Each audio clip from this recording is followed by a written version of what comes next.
guys, welcome to NotForGossip podcast, where we bring awareness, healing, and change. Hey.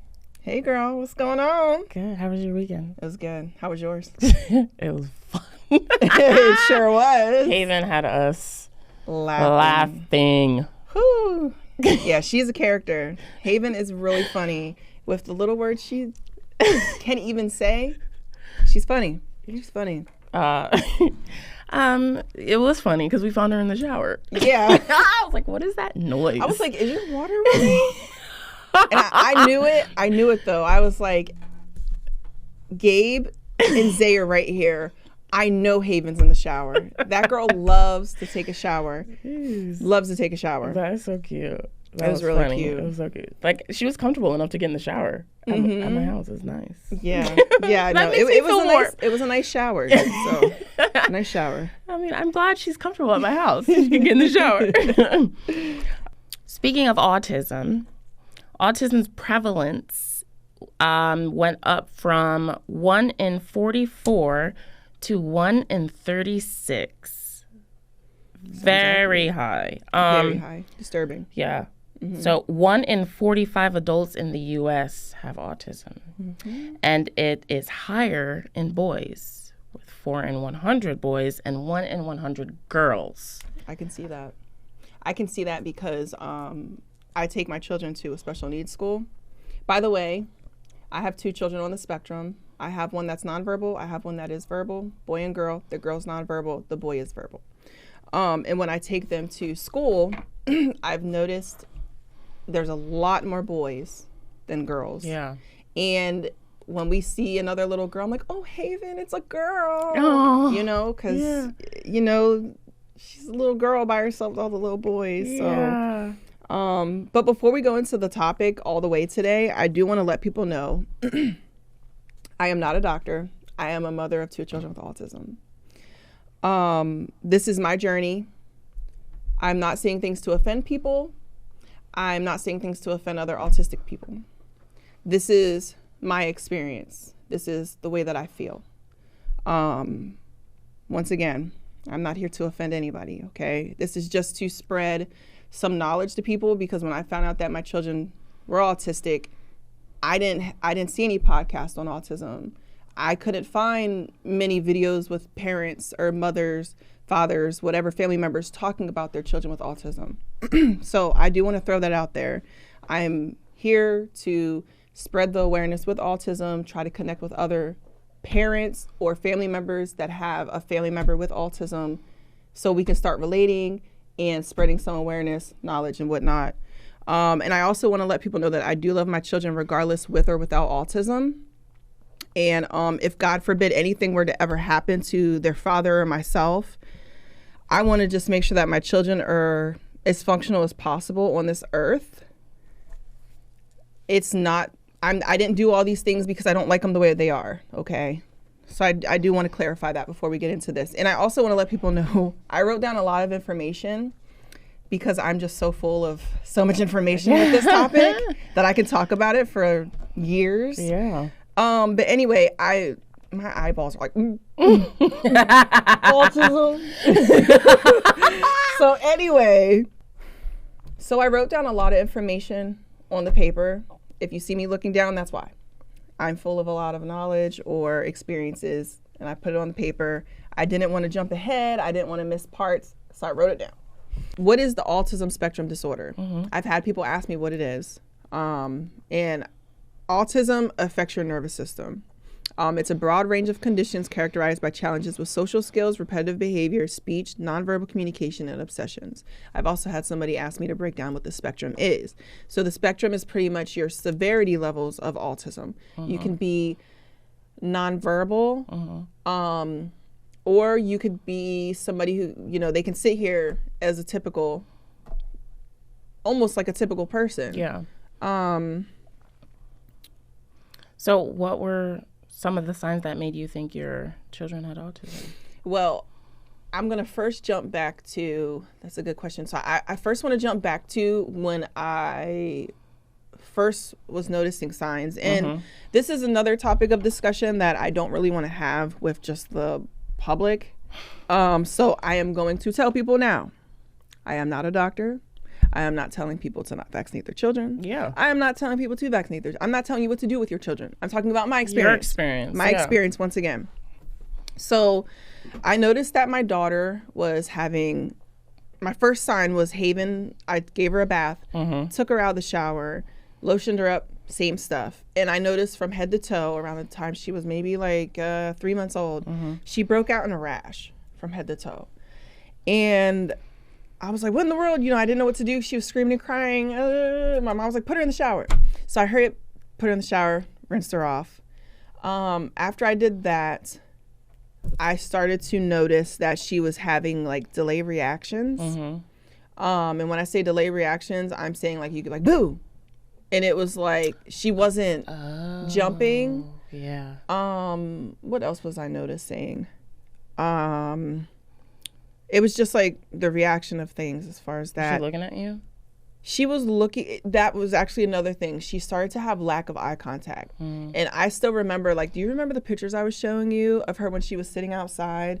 And I was like, oh, I love this picture of her. That was around the time when I started to notice her delay in contact, like eye contact. Because I was like, Haven. And she was there, but it was like she wasn't. So it was like she, you know. Yeah. I was like, well, maybe it's just because she's a little baby. Because around that time, I think she was like, what, like 5 months maybe?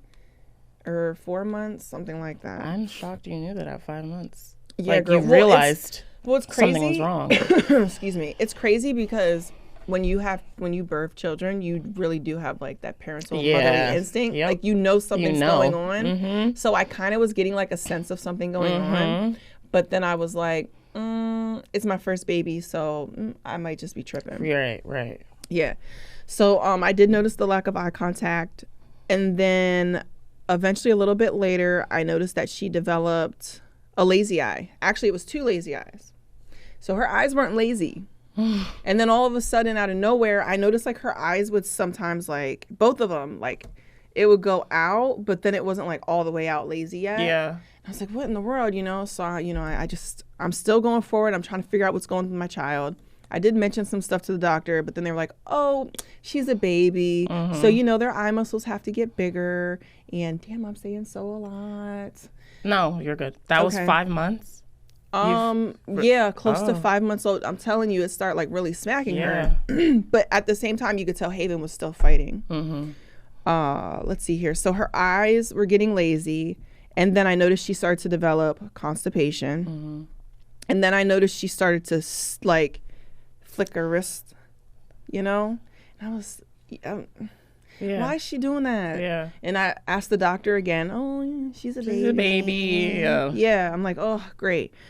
So anyway, then after that, I noticed that she was starting to make like noises, like, eh. I'm like, why is she doing that? You know, it was kind of weird.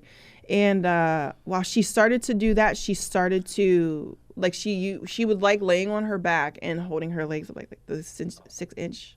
Oh. And girl, when I tell you, I should have started doing that when she was doing it, because my stomach was on fire right now. The core would be on fire. Right? So anyway, she was like making these weird noises and holding her legs up with doing the 6 inches. And I was like, that's not normal. And I took her to the doctor. She wasn't really showing many signs. They didn't really get it or whatever. So I said, you know what? I'm just going to have to start looking some stuff up. So I started to, you know, just look a little bit into it. Yeah. What else did I notice about her? When she was close to a year and 2 months, that's when because she was a late walker. So she started to walk around that time. But in the meantime, I mean, everything else was pretty much normal with her. She liked to have social interaction with people. She enjoyed eating, you know, like blueberries and all kinds of, you know, different textures. Oh, yeah. She began to walk around maybe a year and 3 months. She was talking. She was starting to talk. She would look at me and say, hi. Yeah. I will never forget those days. Yeah. Oh, my goodness. Because it was very short-lived. So I will never forget hearing her voice. She would come in and say hi, or she would follow behind me and be like, mama, mama. Oh. And, you know, at the time, I wasn't as grateful and that's the best way I can put it. To be hearing my child, mama, yeah, because they're following you and they're crying. Right. I said, Mom, like, oh, give me a second. Yeah, because you're so overwhelmed. Yeah. And I wasn't really as grateful, but now I wish I could go back so bad. Hindsight's always 2020. Oh my goodness, I wish I could go back so bad, and just when she said mama every single time, I wish I could go back and just, I know you feel. Instead of being so overwhelmed in the moment. Yeah, I understand completely. So I noticed when she was maybe like a year and 4 months, once again, I am not telling anybody what to do. Okay, this is my experience. I'm spreading my experience with other people because I want to see if other people can relate. And I mean, leave some comments because I want to know, when did you notice something going on with your child? Or if you even see some of these symptoms in your child. I want some feedback. We all need to be able to talk to each other and spread some awareness because it's not being talked about enough. Yeah. And I feel like due to us not talking about it enough and us being very open about it, we're the parents and we're our advocates for our children. So we need to start talking more about this and getting this awareness out there, so we can try and figure this out. Yeah. I don't want to leave this up to the scientists and the doctors because we can figure this out as parents. They're not living it. Yeah. I mean, they can give you the science knowledge and all that, but but they don't know the steps of because they're always like, oh no, it wasn't this, or you're not in my house. You don't see what they do, what I do, how they're acting, yada yada yada. So. Yep. So anyway, when she was close to a year and 4 months, we took her, got her vaccines, and after that day, it was like there was no more words coming out of her mouth at all. If anything, she turned into a big crybaby. She was always crying. I remember we were up really late at night. She would wake up in the middle of the night. Her sleeping pattern, it was so bad. I was extremely tired because she was always up, and she always had an attitude. Always had an attitude. I mean, she has an attitude now. I know, right? When I tell you, like, she is, oh my gosh, she is. Didn't go anywhere. I know. So that was what happened with Haven. And when I think about Isaiah, his wasn't as, and another thing I noticed that developed with Haven is her eczema. Oh. Yeah, I noticed she also developed eczema. And I noticed her hair grows extremely slow. Very slow. And then with Isaiah, I noticed that his wasn't as noticeable. His didn't really start until he was close to the age of 2. And I noticed he just wasn't talking. But I didn't know if it was because his sister's nonverbal. Right. And due to me being a stay-at-home mom, we weren't, really out and around other children. It was just him and her. It's mainly due to the fact that, he was born a little bit after like COVID hit. Yeah. So once he hit a year old, it was like COVID hit, and those are the age, So he didn't have that exposure to other children that were talking. So I wasn't quite sure with him because everything else was typical. Yeah. Everything else was typical. He was developing. He was walking at the 10 months. Oh. He was ahead of the game. And then I noticed once he turned 2, I said, okay, something's going on. Like what? Like what were you seeing? I just noticed that he was not talking. I noticed he was teething a lot of stuff. It could have been wood, windowsills, hair. It was just weird stuff. They're like, oh, he might have pico, or what is it? Pico. Yeah. I don't remember. It was something like that. I'm like, no, that's not what's going on. He has something else. Isn't that for ice? Girl, I don't know. Oh. It was something about like you just eat like weird stuff. It was weird. But isn't that like what kids do? Don't they chew on like random stuff? Yeah, that's why I was like, So anyway, let's see here. I noticed that he wasn't talking close to the age of 2. And then I also noticed he was really hyper. It was between him not talking close to the age of 2, him being extremely hyper, and he ate everything. That's what was giving me the signs. So it was harder for me to figure it out with him because he was developing very typically. it was nothing like how Haven was. Yeah.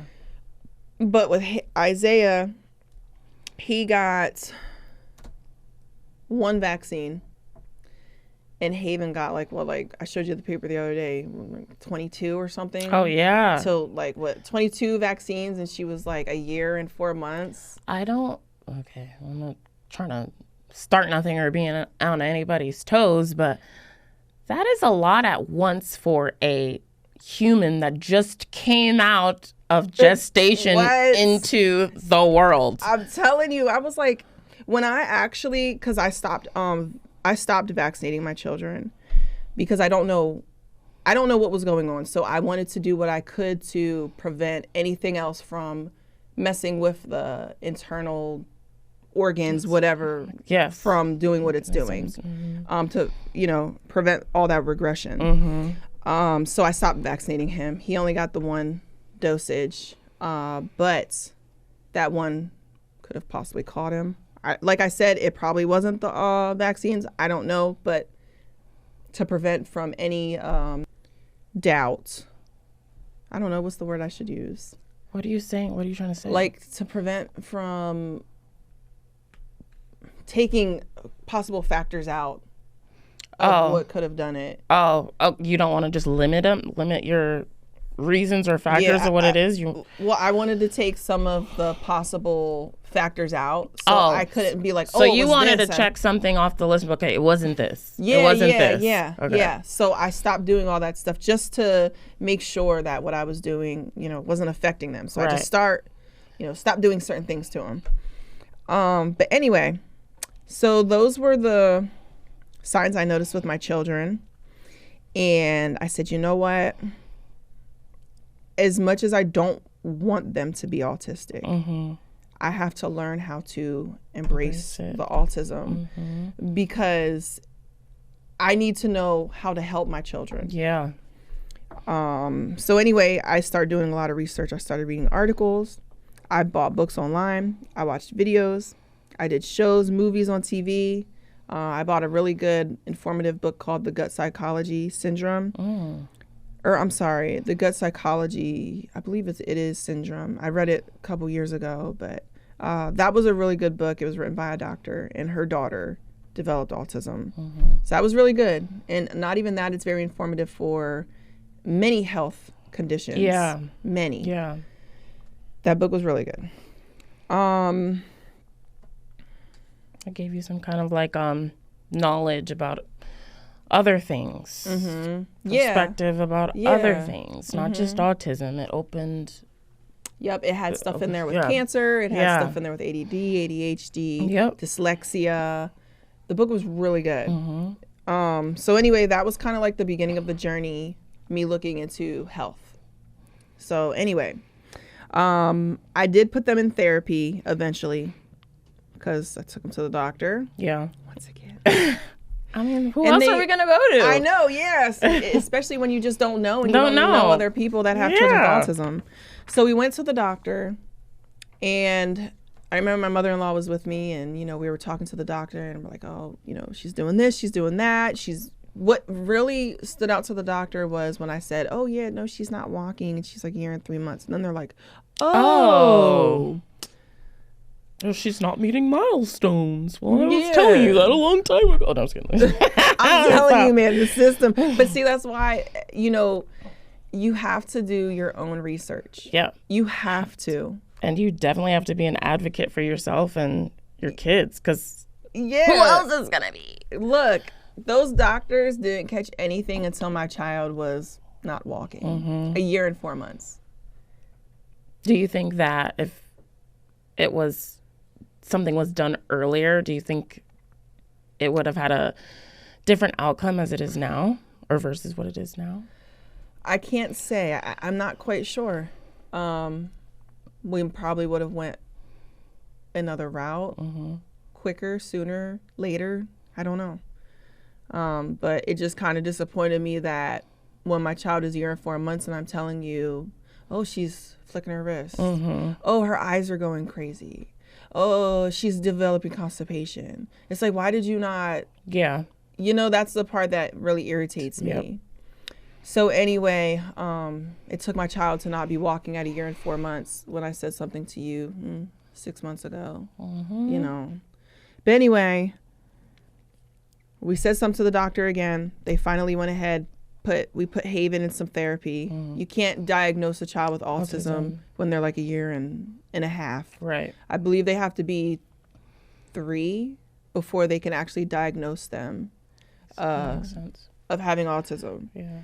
But when I put her in therapy, I noticed when the therapist was talking or doing things like hand over hand with Haven, it was as if she was just like not there. Not there, yeah. It was, I mean, Like, yeah, just the imitation wasn't there at all. Oh. And I said, this isn't right. Like, I want her to grasp what they're teaching her, but how can I get her to grasp what they're teaching her? Did the therapist notice any? Did he or she So think anything? they didn't say really anything about that because, like I said, with autism, there's so many different spectrums of it, and they all learn differently. But, you know, I was thinking to myself, well, my daughter wasn't like this. Yeah. She would imitate. I need to do something about this. So when she was in therapy, and then I noticed that she wasn't imitating, so I need to research some things. So I went ahead and did more research. Yeah. During research, I found out that there was something like, let me see. It was something about autistic children. They don't say this. They're not saying that they have an autoimmune disease. But if you think about it, it's like they have an autoimmune disease because most of the time when they have autism, they have something else. Something else, yeah. Yeah. So for example, Haven, she had, because I'm going to tell you how we kind of got rid of it. She had eczema. And it would be really bad. So it was so bad to the point where the ointment that I would use on her wasn't even really working. Oh my goodness. I felt so sorry for my child to have to go through that at such a young age. Yeah. Just itchy. I know. I had it too. Yes. And I felt so sorry. Yeah. And but anyway, so during research, I seen something about it and I'm not saying it is. Okay, once again, I'm just telling you what I've been researching. I've seen something about, they're talking about it possibly being like parallel with an autoimmune disease. Because most of the time when you have autism. You have like other physical eczema. Or mental health conditions associated with it. Yeah. Yeah, I noticed like some of them have asthma, some of them have eczema, ADD, on top of autism. And during the research, I was like, well, what can I do to help her body? So what internally is going on? So now I want to get to the root. Because if I can get to the root and rip that root out, everything else can start flowing. Right. I decided to implement change in her diet and Isaiah's diet. I started to juice, and it was mainly like beets, apples, ginger. Oh, that's good. Ooh, it was I used to good. drink that. It was good. Yeah, it was good. But it was time consuming. Yeah, it is very. And I hated cleaning that juicer. Yeah, the beets stain. Oh yeah, they do. Girl, what? Yes, I was like, I would make sure I wasn't wearing something I wanted to keep. Yeah, those beets. Yeah. Or like you would make sure that it wasn't like next to something that would stain. Yeah, the beets will get you. And it would splash. Damn juicer. I know. But anyway, and that was a pain in the ass to clean every day too. It was a lot of work. It's very cumbersome. It sounds very just, whatever, but it was a lot. It's a lot of work. And it's expensive. Even before COVID hit, food, and it is expensive. It's expensive. Cheese. Worse now. Yeah. So I went ahead, changed their diet. I noticed it helped a little bit with Haven's constipation. She was at least pooping every day, so that was good. But I could tell it wasn't like comfortable for her. Yeah. I was able to get her to poop, but it wasn't comfortable. And I said, I don't. It was okay. Yeah. I started to do more research after changing their diet and juicing. I came across the hyperbaric chamber. Oh, that's good for like wound and tissue healing, right? Yes. And that's why I didn't really pay attention to it until I noticed that, like, I seen a YouTube video and it was showing children in the hyperbaric chamber and how it was just helping. It was just a video on YouTube from like the news channels. They were talking about it. For autism? Yeah, it was really interesting, right? Oh, that's great. But anyway, I started to do some research about it, and pretty much the hyperbaric chamber, I wrote down kind of a definition for you guys because I don't know how to explain this. It is, yeah. Yeah. It's very sciencey for y'all. Yes. Okay. So I started to implement change in their diet. I started juicing. I did more research, and I came across the hyperbaric chamber. So for anyone that doesn't know, the hyperbaric chamber is an oxygen therapy. It has higher levels of oxygen and air pressure. It's increased 2 to 3 times higher than the normal air pressure. So under these conditions, your lungs can gather much more oxygen, and oxygen is good for healing. It's for your tissues and your cells and all that. And it helps fight bacteria. And under the pressure, it like makes the body like heal quicker. Yeah. So anyway, we did the chamber. Oh, but I found out about the chamber because I was watching like YouTube videos once again with the research. I seen something on there with the news channel, and they're like, "Oh, you know, hyperbaric chamber, autism." So YouTube University. Yeah, I know, right? What? I became a certified YouTube doctor. So Exactly. Anyway, that's right. So anyway, let's see here. I found a doctor. First of all, it was really hard to find somebody that had the chamber where I could take my children. Why? Like I don't know. It's not as common, and you want to know? It's just so crazy because it's crazy. That sounds like it's something that would be common. Wouldn't you think so? Yeah. Yeah. Like it doesn't sound. It sounds a bit cost effective and yes, has a lot of benefits. Yes, I couldn't find anywhere. There was a place closer to like Charleston. And then I found like this chiropractor who had one in his office. His chamber was more aged, but it was still a chamber. Right. And I could afford it. So I said, let's do it. I took him there. We did maybe 7 months worth of the chamber. It was slow progress. But there was some progress. I did notice there was some progress. I noticed that her eczema wasn't as severe. I noticed that my son's temperament was a bit more balanced. I noticed that the lazy eye wasn't as severe. What else? I noticed Haven's hair started to kind of grow. Oh. Yeah, that was exciting. Yeah. Because, you know, when you have a little girl, you want to you want to do the little bows and the little braids. Yeah. And her hair was so short. So. Oh, baby. But yes, it started to grow. I stopped doing the chamber because it was extremely time consuming.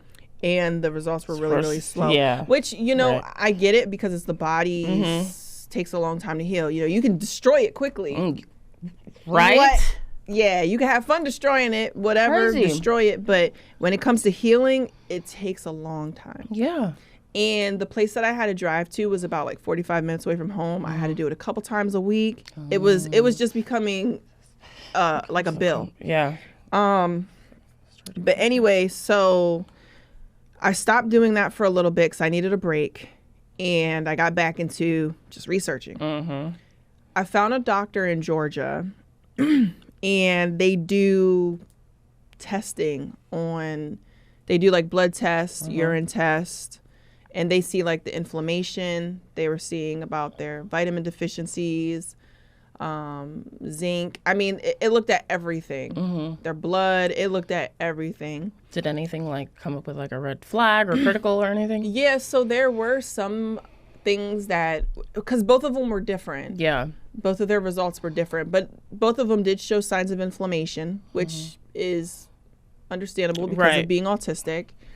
They had signs of inflammation. They had some of them, I think it was Haven. She had a higher level of mercury, which you want to know what's really crazy. There's so many ways of getting it out. And I don't understand why they didn't say, hey, let's do something to get some of this mercury out of the body. So how do you get it out? Like, what did you find out? What, isn't it like chelation or something like that you could do? I don't know. But then I hear that it's dangerous. I don't know. I've never done chelation. If anybody's ever done chelation, can you please tell me, like, in the comment section? I would love to hear about it. Because I've heard it's like dangerous. Oh. I don't know though. I didn't try it because it was like so long ago when I did the research on it. You ever wonder, like, where does the mercury come from? Because at that age, she's not eating any.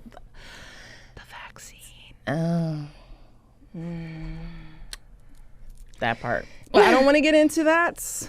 And like I said, I'm not against them. I'm neutral about it. I'm not telling people to not vaccinate your child. For you and your children. Yeah, I think everybody's just different. Everybody's built differently. Yeah, 100%. And who knows, it probably wasn't the vaccines that affected my children, but I just wanted to take that factor out because I didn't know what it was. But I do know that was the one thing going into their system that was foreign. Yeah. Did you do genetic testing? Oh, you know what? We were sent something in the mail for the genetic testing, but we haven't sent it out yet. Oh. But I have it. That I think will. Oh, yeah. I think that will definitely do some stuff, too. Because that's like probably the last thing I haven't done. Right. Yes. And genetics is the building blocks. That's right. DNA. That's right. So. But anyway. Amino acids, but mix it in. The whole thing. Yeah, I get it. But anyway, so let's see here. So I took them to Georgia. We went ahead. We did testing, inflammation, all this sort of stuff, blah, blah, blah, blah. We went back home, and they told us, like, supplementing and diet. And the supplementing was so expensive. What did you use? Oh, my goodness. What did I not use? Oh. You know, like, we were using every supplement out there. Oh. And I did notice it slightly helped my son some, but I'm like, this is a supplement. This is a Band-Aid. I'm trying to get to the root so I don't have to wear any more Band-Aids. Right. Because this is expensive. Right. And anyway, so the doctor called because I think she noticed we were like slowing down with the supplementing because we did supplement for a couple months, but due to it was very expensive. I mean, we were giving them vitamin B, zinc. We were giving them stuff for inflammation. We were giving them, I'm not lying to you, we were probably giving them like 15 vitamins a day. Oh. And you know, when you're doing 2 children with supplements, that's expensive. It's like a month worth of supply is actually for 2 weeks. Yeah. Were they like agreeable to take it? Like, were they like, oh. Yeah, well, most of the stuff wasn't really like nasty because everything that I give them, I do like to try it just to see. Why not, right? Yeah, I just want to know what they're eating. Right. Like, oh, are you trying to play with me? Take this vitamin B. It tastes like Kool-Aid. It tastes like cherries. It was actually good. I actually started taking some. Hey, it won't hurt you. But anyway, so that doctor called and they mentioned about ozone. I remember doing some research on ozone, but I felt like ozone was probably expensive. Due to it, you know, that was part of the chamber was it helps the ozone, helps stimulate the cells. So I was like, ooh, you know what? What do you charge for that? It was expensive too. But it comes with, well, after researching, it comes with a lot of positives, a lot of benefits. Like, it stimulates the immune system. It's anti-inflammatory, antiviral, antifungal, reduces cellular damage, improves behavior, improves sleep, anxiety. Like, if there's something that can cure all that and it works, count me in. Girl, okay, look, I actually did some research on that whenever she said something to me about the ozone. I seen that was actually a form of treating people back in the day, like 100 years ago. And that's cool? Like, and ozone, didn't you say it was like oxygen? Yeah. Like the oxygenating the blood as it comes out. Yeah, because, you know, like disease can't live in higher levels of oxygen. So it's like, well, this is really cool. Let's go ahead and try it.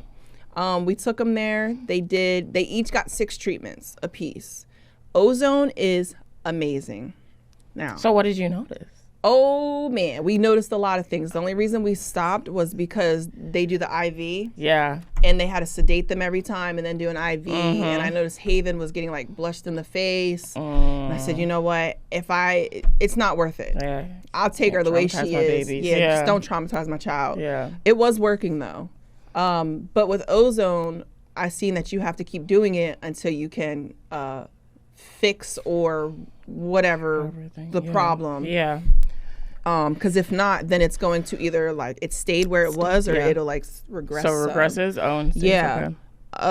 So when we did the chamber with Isaiah, I'll start with him because he has less like symptoms. Right. I noticed that Isaiah stopped running away. He used to run away. If I was going outside, I had to hold on to my son. I couldn't like grab something out of the truck with him just standing there because he was gone. But anyway, he stopped running. He's a drag star. You what, girl? I actually got a video of him when we had the babysitter, and he was able to get outside. And my neighbor, like, because he ran out the front, because everybody has a camera on their house now. Yeah, yeah. So he goes outside and he's like looking around. I mean, because they're smart. And he's like looking around for a second. He goes back inside, comes back out, and he's like, yeah, I'm going to go for it. I'm going to go. Gone.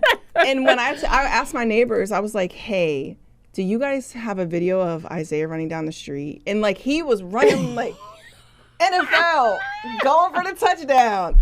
It was so funny. And then you could see my other friend, because she lived a little bit further down the street, and she's like getting her son out of the truck, and she's like, that's Isaiah.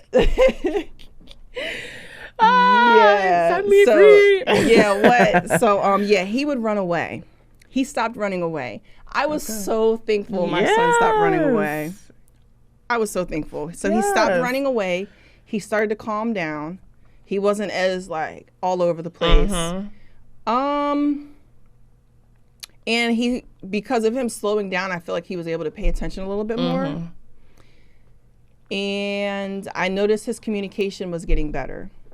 By the way, he was starting to talk a little bit before we did the chamber, but that was due to like with therapy and stuff. Right. But then I noticed with the chamber, that's when it started to kind of like amplify. But once we did the ozone, because it goes like right into the bloodstream, it was on it.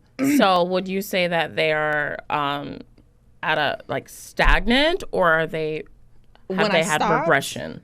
Yes. When I stopped, I noticed Isaiah kind of like stayed the same. He like stayed where I left him off at. Right.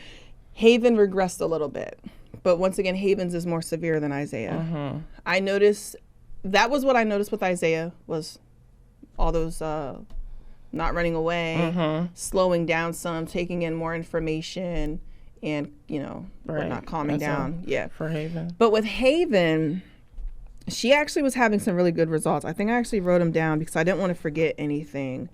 I noticed like her lazy eye was it was only one eye now, because it used to be two. Now it was just one. She had one eye that would start to kind of stray. Her eczema was almost eliminated. Oh, almost. She actually started to talk.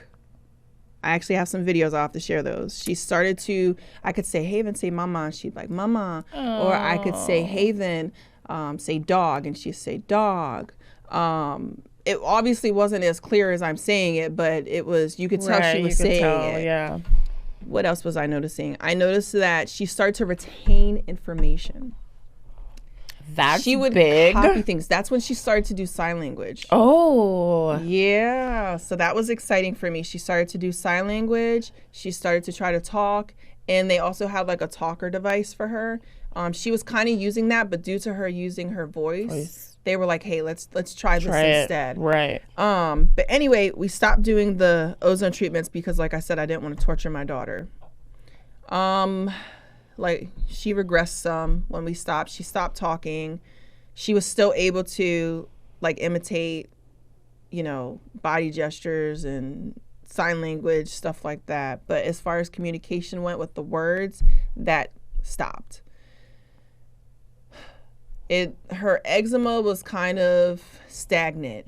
It was slightly there, but it wasn't eliminated. Right. Her one eye was much better. Her other eye was still slightly lazy. And once again, her hair was starting to grow. Yeah. So the ozone, man, if I could have kept doing it, I would have. I really would have. I do it too. Yeah. What? I want to go get some I ozone. know. We should go. I want some ozone. What? We should go. But then after I stopped with the ozone, I was so addicted to keep going. Keep doing it, yeah. Because it was like just seeing the results. Yeah, right. And then I couldn't help myself. So I did more research again. And I said, okay, well, what was the ozone doing? What was the chamber doing that was giving me the results? Yeah. I said, okay. So I kept looking and I said stem cells. Because, that's the healing stem mechanism. cells, the big daddies. Yes. Yeah. But anyway, so I did more research and I found the stem cells. And the stem cells are pretty much the purpose is to repair the body. I mean, if you fall and cut your knee, stem cells come in. So, they're always replicating. They are undifferentiated. So they can turn into whatever cell that they need to. They're the daddies of the cells. Yes. Like the big dogs. Yeah, they are.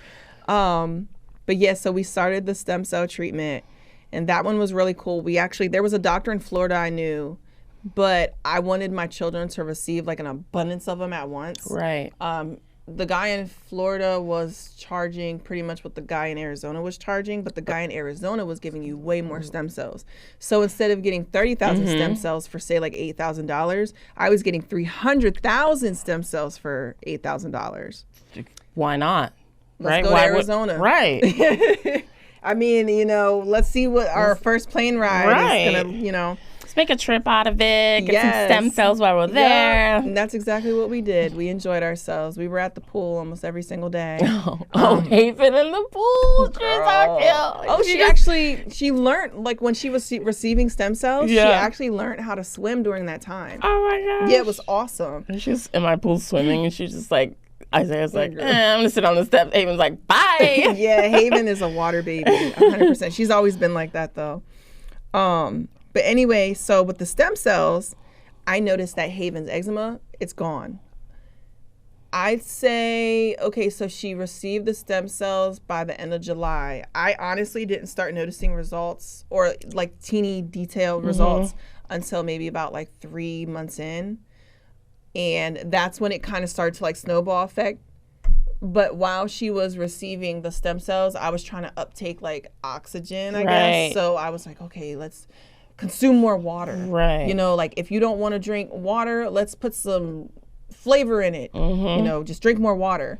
So that's what I did. And I, to the best of my ability, tried to stay on like a cleaner diet. It's kind of hard sometimes when you're like juggling 2 children. Yeah, this one eats this one eats that. But I did I didn't do too bad, honestly.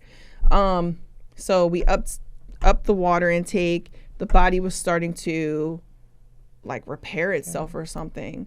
And eczema was gone. She has no eczema. Yes. I don't have to give her any more ointments for eczema. What else have I noticed? Oh, her hair. Oh, yes, her hair is growing. Her hair is growing. I've also noticed that her constipation's gone. Yeah, she was battling constipation for years. Wow. So she was like 8 months old. Wow. Gone. Amazing. No more constipation. She will actually go into the bathroom on her own.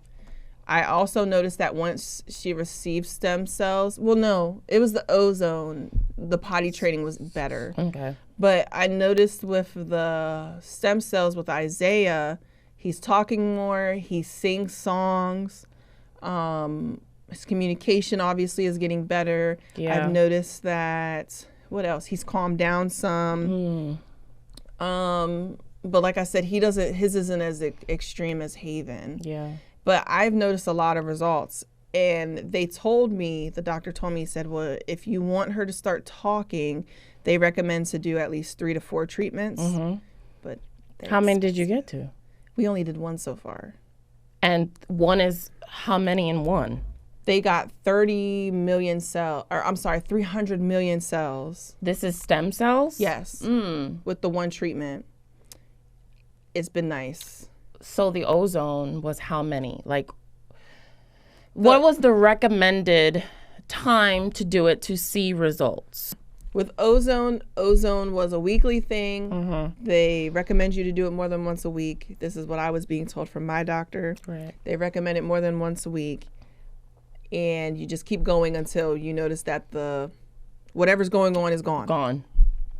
Now, and you know what? I actually found out that Haven has Lyme's disease when we did the testing. But what was so interesting to me is Lyme's disease. They say that it can run parallel with autism also, because it can have like this, like, yeah, it was crazy. Oh gosh, it was crazy. Do my research on that. What? The human body is like, it's just, wow. Once you like start looking into things, it's like a domino effect. Boom, now I'm hitting this, now I'm hitting this now.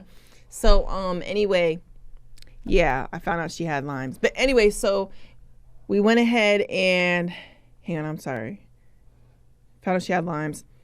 With stem cells, they recommend you to come back and do that every like 3 to 6 months. We haven't gone back yet because, I mean, it was pretty penny. Yes, it was. And also, why are the things that are most beneficial or the most likely to help you, why are they the most expensive? Like, come on. Oh, that's a conversation like for another day. We want to, what's wrong with healing yourself and being healthy and I know. wanting longevity in life? Like, I know. It's kind of why do you have to tax me $30,000 for something? Yeah, I know. That can just rip the whole Band-Aid off. Yeah, I know. It's once I've been going through this journey, it's yeah, you're just ready to give it to them. Yeah. Can we make our own? I know, right? Get me away. I should have been a scientist. No, right. Let me borrow your lab real quick. I know, right? What? But yeah, the stem cells was really cool. I've seen a lot of results with the stem cells. I do plan on taking them back to get more stem cells because there were results. And what's nice about the stem cells is it keeps working until it plateaus. And then it stays there. It doesn't go back. Yeah. So that was nice. Ozone, which can have the potential to regress. Yeah. So that was pretty cool. And another thing I learned while going through this is parents, actually, I think I saved it. It was saying how where's it at? Okay. One of the doctors was actually informing us when we went to do the ozone that mothers of adolescents and adults with autism experience chronic stress comparable to a combat soldier and struggle with frequent fatigue and work interruptions, which is so true. You're always... always tired, and you're always like, yeah. Like some of the battles I've been having like lately is I was talking to my mother-in-law the other day, and she's like, "Oh, you got to put them in their own bed." And it's like, yeah, I know that, but it's hard. It's hard. So it's like, okay, I can put them in their bed. Now I have to shut the door and close them in. I don't know how I feel about shutting my door and closing my children in a room. Do you have to shut the door? I can't just leave the door open because if I do, they're not going to wake me up because they don't wake up at like 8 a.m., 9 a.m. They're waking up at like 4 a.m. I'm sleeping. No. So they'll go through the house. I mean, Haven's done it before. I tried it. That's why I'm like, I don't know if I can put her in her own bed because I'm scared that she's going to like walk off and go into the fridge and start making some eggs and, Like, jeez, can I get a minute just to sleep? Can I sleep? Yes. So...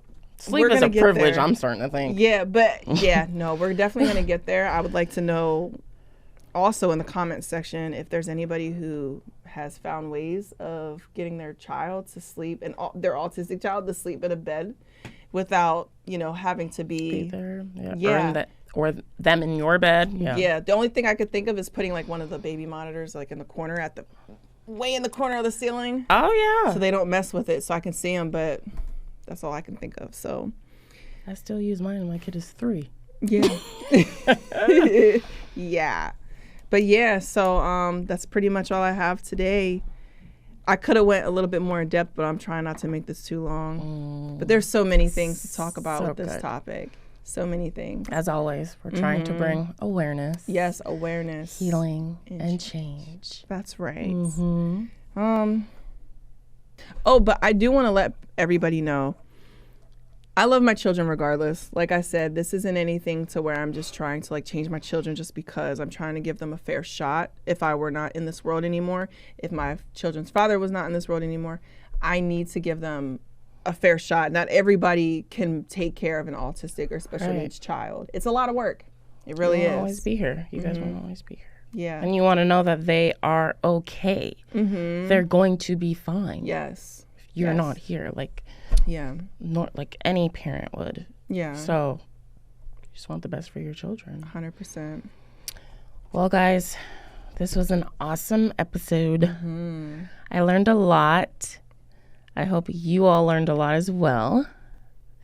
So we're going to close it out with a quote that resonated with us, and hopefully it can resonate with you. Knowledge is of no value unless you put it into practice. So we leave you guys with that. We'll see you next time. Bye. Bye.